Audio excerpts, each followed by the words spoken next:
خپلو پښتنو خویندو او ورونو او د خوږې پښتو ژبې ویونکو ته ګېډۍ ګېډۍ تاوده سلامونه وړاندې کوم. ښایسته سعادت لامې یم، د امریکا غږ د پښتو ژبې ویانده.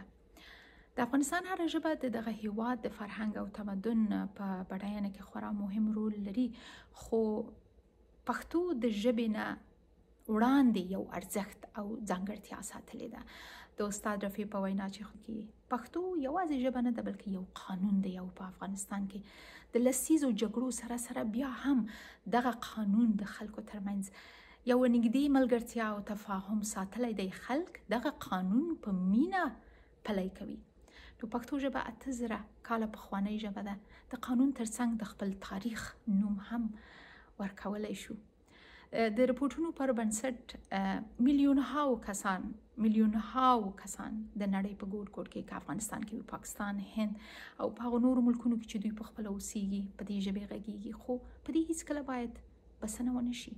د پښتو ژبې بډاینې دپاره باید علمي، فرهنګي او ټولنیز کار په ګډه وشي. څنګه دا کار کولی شو؟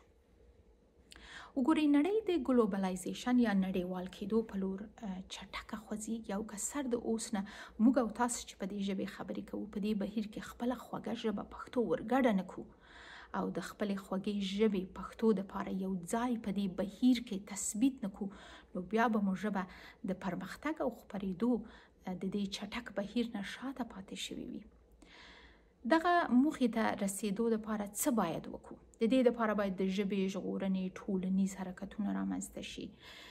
د ټولنیزو شبکو له لارې د نوي نسل لیکوالان او شاعران باید لاس په کار شي، او یو ټولنیز غورځنګ هم رامنځته شي او لاس په کار شي. داسې یو ټولنیز حرکت چې هم ټولنه او هم په ځانګړې توګه ځوان قشر او ځوان فکر پکې د ژبې د پرمختګ لپاره خپله ونډه ادا کړي. د تکنالوژۍ او د رسنیز کار پر مټ دغه خپل مسؤلیت ادا کړي، د مشرانو په لارښوونې، څو زموږ پښتو ژبه په خپرېدو او لا پراخېدو وغوړېږي او بډایه شي.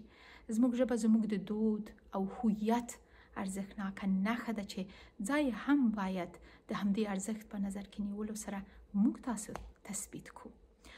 اوس له بدمرغه د طالبانو په راتګ سره پښتني نجونې له زده کړو محرومې پاتې دي. میندې خپلو اولادونو ته پښتو ژبه ورزده کوي. سمه ده چې ژبه په کور کې زده کیږي، خو د ژبپوهانو نظر بل څه دی، او د قلم خاوندان بیا وایي چې د پښتو ژبې بډاینې لپاره علمي څیړنیز زیار ته اړتیا ده. دا په دې معنی چې پښتو ژبه باید یوه علمي ژبه شي، پښتو ژبه باید په یوې هنري ژبې بدله شي، اقتصادي ژبه یې وګرځوو، او په دې برخه کې بیا د ژبپوهانو رسالت هم د یادولو وړ دی چې ځوانانو ته لارښوونه وکړي. د لا بډاینې دپاره اکاډمیک او علمي شخصیتونه باید لاس په کار شي او دغه خپل مسؤلیت پر ځای کړي. لیکوالان او د قلم خاوندان باید د پښتو ژبې د ودې او پرمختګ دپاره هغه خنډونه چې پر لارې پراته دي دا وڅېړل شي، او وګوري چې ولې اکثر ژورنالستان برلاسي لیکوالان دي. د دې یادونه باید وشي. رسنۍ هم د خبرونو ترڅنګ په دې اړه د معلوماتو په خپرولو کې، د پوهاوي په لوړولو کې، او دا چې ژبه ولې دومره ارزښت لري مهمه ونډه لوبولی شي چې باید یې ولوبوي. نو د ژبو د نړیوالې معتبرې سرچینې د څېړنې سره سم پښتو په ژوندیو او باثباتو ژبو کې حسابي او همداسې باید وساتو. دا زموږ مسؤلیت دی. نو راځئ چې په دې بسنه ونه کړو چې ژبه مو ښکلې ده او ښه ده، لا ورته کار وکړو. د پښتو ژبې بډاینې دپاره اوږده لاره پر مخ پرته ده، او دا لاره باید یو ځای او د یو بل په مرستې او په ګډه په مینې سره طی کړو. تاسو ته په دې لاره کې بریالیتوبونو هیله کوم. خدای مو روغ، جوړ او تل سرلوړي لره.